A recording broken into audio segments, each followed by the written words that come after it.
Story 1. Cremation and then secretly mixed into water like Nesquik to be served to loved ones at the wake. Story 2.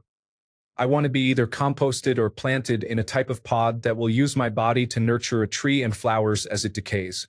I want to be part of the earth and the life that it supports. Story 3. I want my body to be thrown from a hot air balloon onto a corporation or government skyscraper, preferably one that will be expensive to clean. Story 4. I want the top half of my body buried with the bottom half of a horse to resemble a centaur in a peat bog. Story 5. Whatever my family wants to do, to be honest. I will be dead anyway. Whatever is best for their grief is fine by me. Story 6. I want to go out Viking style. Sail my body on a wooden boat into my favorite lake, shoot a flaming arrow into my heart, and play my favorite song on the bagpipes until I am ash. Story 7. I live in New Jersey outside Philadelphia. I donated my body to a medical school in Philadelphia. The donation is made through the Humanity Gifts Registry of Pennsylvania. There is paperwork that gets filled out and a copy goes into your medical record. When you pass away, your family just needs to call, and they will come to pick you up. I specifically donated my body to the Perelman School of Medicine at the University of Pennsylvania in Philadelphia. I am a breast cancer survivor. The University of Pennsylvania is where I received my treatment. I hope one life can be changed by my donation. It is a whole-body donation. At the end of the year, after you donate, there is a ceremony where the medical students come and talk about their experience and what they learned. Your family has a chance to talk about you and why you chose to donate. The school cremates you and gives your cremains to your family. The school pays for all of it. However, if you move out of the tri-state area, your family will have to make sure your body gets there. My uncle died of pancreatic cancer. He was being treated at the University of Pennsylvania. He donated his body to the university to help advance the treatment for pancreatic cancer. The whole process was very meaningful. Story 8. I have donated my brain for research, no joke. If proper arrangements are made, it will go to a tissue bank for multiple sclerosis research. Cremation is prepaid. Story 9. I requested a Viking funeral, so scatter my ashes into the sea and let the tides carry me to the next world. Story 10. Food fed to wild animals would be the first preference after taking anything usable. If not, use the articulated skeleton to teach anatomy students as a 17-year-old taught me. Or both. Study bite marks on my bones or something. Story 11. Take out all reusable parts, cremate the rest, mix in a 5-gallon bucket with all my pets' remains, and sprinkle us in the Gulf of Mexico. Story 12. Mushroom coffin. Let my body turn into mushrooms. Alternatively, one of those tree sapling coffins where your body becomes nutrients for a tree. Story 13. I want to be cremated and placed into a papier-mâché urn that has been incorporated with wildflower seeds, and then buried in the field at my house. Story 14. Placed out in the woods to return my nutrients to the ecosystem. Do not bury me. Do not cremate or preserve me. Let the coyotes, vultures, and all the little bugs pick my bones clean and scatter the pieces far and wide. Let a child find my femur and keep it in their secret box under the bed until their parents find it and lose their minds. Story 15. Take whatever is useful, organs, tissues, anything that can help someone else live better. After that, cremate me and scatter the ashes somewhere peaceful or dramatic. I am flexible. Just do not keep me in an urn like a haunted paperweight. Story 16. Organ donor, then cremation. No box in the ground. I have made that abundantly clear. Find a nice sunny land, trust meadow to scatter the ashes. Story 17. Let my organs be used to save lives, but not my brain. I do not want it in someone else's body. Story 18. I want to donate it to science so that someone, somewhere, can understand the chronic illness called endometriosis and help find a cure for all who suffer. Story 19. I want to be shot out of a cannon over my ex-wife's house. Wherever I land, that is where I want to be buried. If it happens to be in my neighbor's yard, that is fine. If parts of me land in different spots, for example, my left knee ends up on the front lawn, but my skull ends up punching through my neighbor's gazebo, bury me where I land. Story 20. Donate whatever can be donated and cremate everything else. Dump the ashes in a park designated for wildflower preservation. My husband wants the same, but prefers his ashes to be dumped in a river that connects to the ocean. Story 21. I wanted buried in a wooden coffin with a traditional headstone, but with one difference. In addition to the dates of my birth and death, I want the times as well. I think that would make people walking by notice it, and it provides useful information to future time travelers. Story 22. If it cannot be used by science, either burn me or I like the idea of the grow bags that supply a tree with nutrients. Story 23. Fed to a pack of wolves so that I then become the pack of wolves. My partner knows my wishes and has explained several times that this might be impossible, definitely illegal, but I believe in him. Story 24. I don't want to be buried. I don't want a cemetery with my bones underground tying my daughter to a specific area to visit on birthdays, holidays, or other occasions. Instead, I want to be cremated and have my ashes made into little marbles. I want my daughter to leave one in every place she finds beauty. I want her to see the world and take me with her. Story 25. Cremate me and spread my ashes somewhere memorable. Ultimately, I do not really care. Funerals and similar ceremonies are for the living, not the deceased. They should do whatever makes them feel best.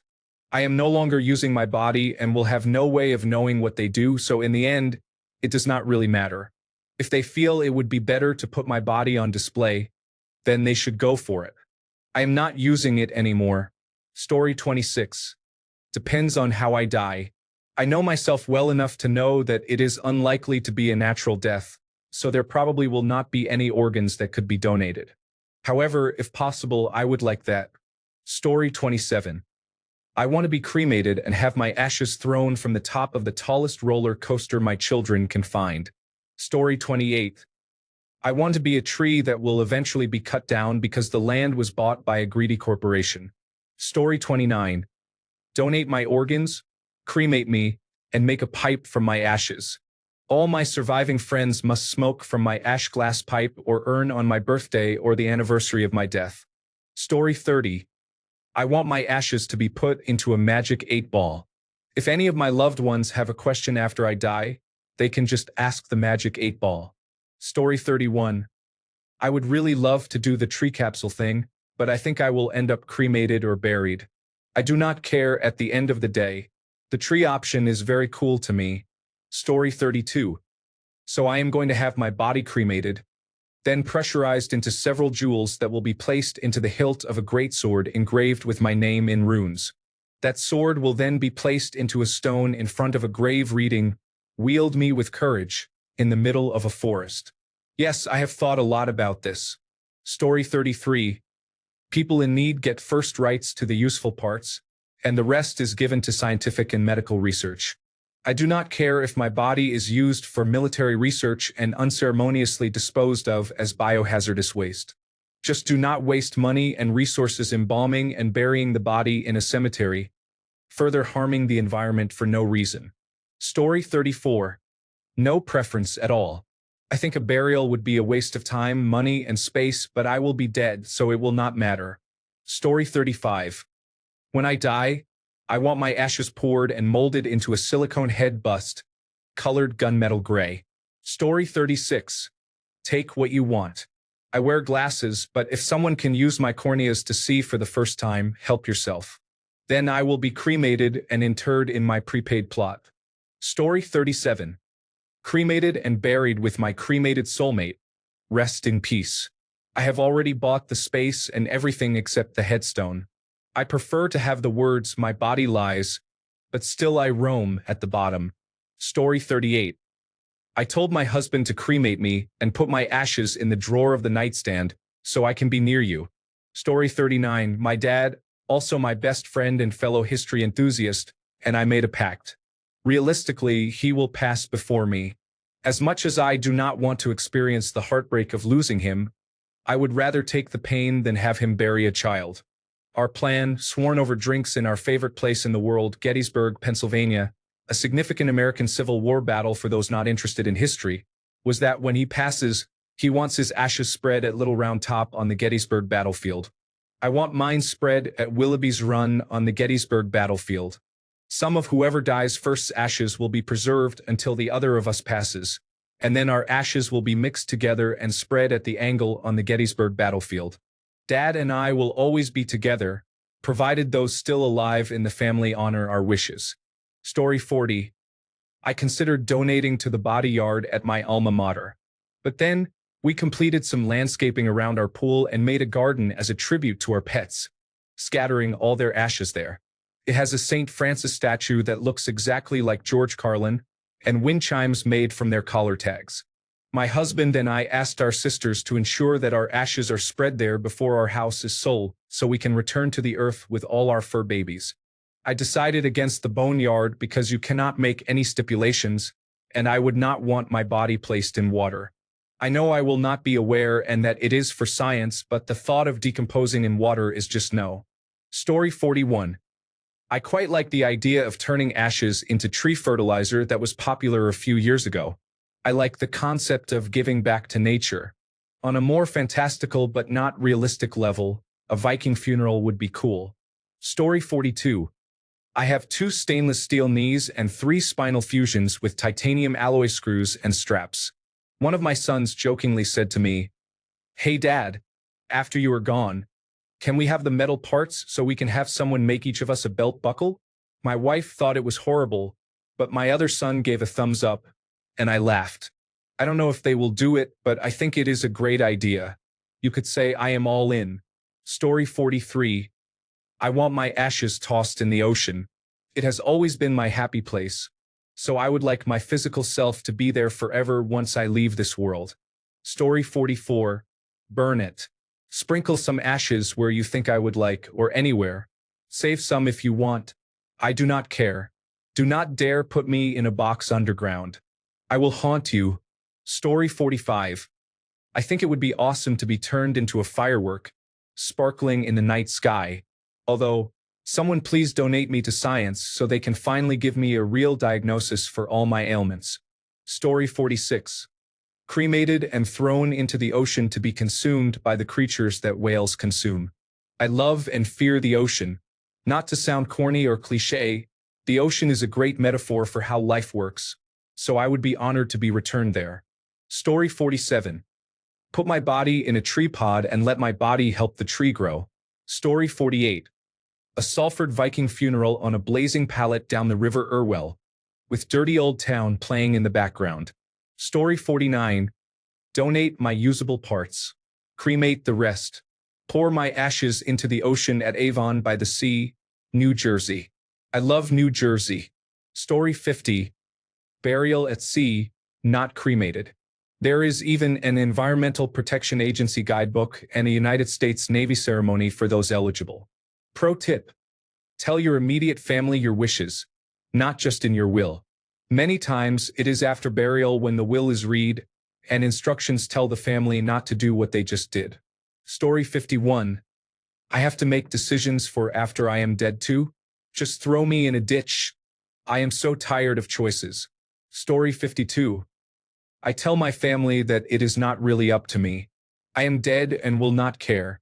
But I have asked them to choose the most environmentally friendly and cheapest way to dispose of my body.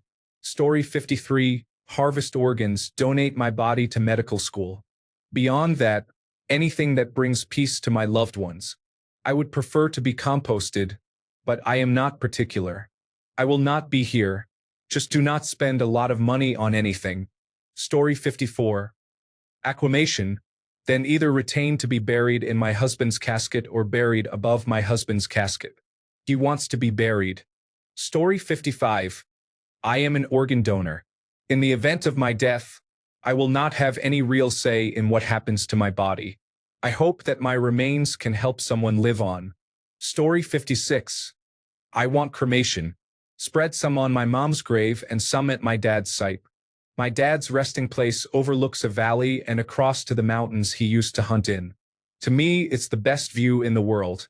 Story 57. I personally do not care. I hope anyone who does care about what happens to my remains gets what they want. I guess majority rule if there is a conflict. Story 58. I have donated my body to the Cleveland Clinic. Whatever they do not use, they will cremate and send to the next of kin. My brain is donated to the Brain Donation Project through the University of Maryland. Both donations have been in place for over a decade. You should inform them of all known health issues. Update your file and carry cards in your wallet. Let your friends and family know as well. I always remind them where to look. If I become ill, use my body to learn whatever else you can. I will not need it once I pass. Science is beautiful. Story 59. Donate organs if they are still viable. Cremate me and place my ashes next to my parents in the beautiful pine urn we chose for each of them. Story 60. I am going to donate it to the local medical school. When they are done with me, toss my remains in the ground with the others and call it a day. Story 61. Be buried next to my border collie I got when I was 21. Once in a lifetime companion, I became an adult with her. She traveled all over the western United States with me. We camped, hiked, skied, slept in my truck, and swam in alpine lakes. All the way to being settled in a house with a backyard, going to the park on Saturdays. That little dog had my back through everything while becoming an adult, and she was my best friend in a way no person could be. It was me and her experiencing, seeing, and doing as much as we could. There is so much life left to live, but those years will always be burned on my heart. She took me from being an immature boy to a man. I like to think she played a huge role in that, and we had an amazing life together. She saw and did more things than most people I know. Story 62. Buried in the forest, plant a tree on my grave. I do not want to be buried in a mass site of bodies. That should be the way we remember those who have passed, in a quiet place like a forest. We would not occupy space, and we would live the next life in the forest. Story 63. I am going to be put in one of those tree bags, then grow into a big strong tree. One day they will chop me down to build a new church. Once done, I will spontaneously combust and burn that building down. Come on, Pookie. Story 64. Budget Tibetan funeral. Throw me in the mountains, let vultures or any carrion birds eat me. Turn human waste and misery into the spirit of flight. Story 65. Cremated and compressed into a dense ball that will not break apart. Then shoot me into space on a trajectory to rip that Tesla coupe in half. Story 66. My husband and I are donating our bodies to science. The local university takes bodies and uses them to improve forensics by leaving them exposed to study decomposition rates and related processes. We do not want our hard-earned money spent on funeral costs and a small piece of land to place a casket and bones. We would rather our son receive the money to improve his life, not waste it on our deaths. Story 67. I thought I wanted to be planted as a tree, and then I remembered people would have no problem cutting a tree down, even if it were a grave. Story 68. I want to be cremated and have my ashes mixed with my husband's, as he passed recently. After that, I do not care. Story 69. All my ash from the neck down will be sent to a company that creates gemstones from ash. They will make 2 gemstones to be placed into the eye sockets of my skull. My skull will be preserved and placed on the mantle to watch over my descendants. Story 70. Cremated and ashes sealed into 3 heavy urns that my children must carry with them wherever they go. Story 71. Shoot my ashes into the void of space. Billions of years from now, I want to be in intergalactic space, floating around. If I get sucked up by a black hole or a star, then so be it. If I land on some planet and my ashes fertilize the beginnings of some alien life, neat. I just want to be a space traveler, dead or alive. Story 72. Whatever. I will not be in it. If it were legal, I guess I would want a Tibetan sky burial. Give back to the animals who helped me live. Story 73. I would like to be pulverized into a liquid, then be fed through one of those football sideline misters over the floor of the next Republican National Convention during the state delegate count. Story 74. Hopefully, even in death, I will be able to be a source of joy one final time for some unknown person working the morgue. Story 75. Poke holes in me and donate my body to the local necropsy society. Nothing like cracking open a cold drink. Story 76. I have no idea, to be honest. The only thing is that I would like to donate my organs. If I am dead, I do not need them anymore. They could save someone's life instead of decaying inside me. Story 77. I do not support or engage in harmful or illegal activities. Thanks a bunch for sticking around till the end of the video. Remember to subscribe, and until next time, stay awesome and goodbye.